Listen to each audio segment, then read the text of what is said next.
And now, some fresh pickings from the political grapevine. Despite living in this country illegally, President Obama's aunt will remain in the U.S. for at least another 10 months. Zaituni Anyango appealed her deportation order today. She lost her initial bid for asylum more than 4 years ago, but has continued to live in public housing in Boston. The judge pushed back her case until next February because of his packed schedule. Anyango, who is a Kenyan citizen, wore a curly red wig, fur coat, and sunglasses to the hearing. The president has said that laws covering her situation should be followed. The head of the Conference of Catholic Bishops is the latest to criticize the University of Notre Dame for inviting pro-choice President Obama to speak at its commencement in May.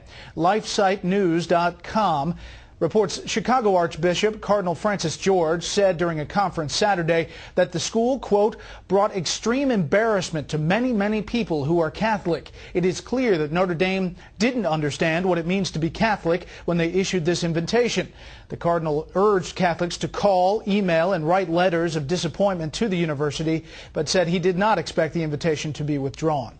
Some rights groups are claiming President Obama has violated the First Amendment and are demanding the White House rescind new rules that bar lobbyists from calling or meeting with government employees when trying to tap stimulus money.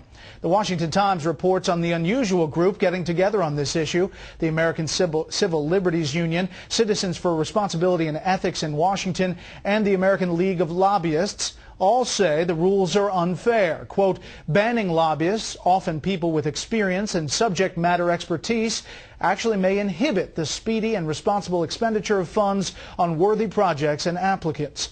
Lobbyists cannot discuss specific projects with administration officials under these new rules, but can submit their thoughts in writing. A White House spokesman says the administration stands by its decision. Quote, the goal is full transparency that's entirely consistent with the First Amendment. And finally, a glowing first-hand account by the reigning Miss Universe on her visit to the Guantanamo Bay detention facility has been removed from her blog. Venezuela's Diana Mendoza described her trip as, quote, an incredible experience, adding, quote, I didn't want to leave. It was such a relaxing place, so calm and beautiful. We visited the detainees' camps and we saw the jails where they shower, how they recreate themselves with movies, classes of art, books. It was very interesting.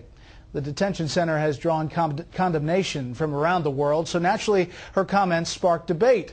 The Miss Universe organization has released a statement defending the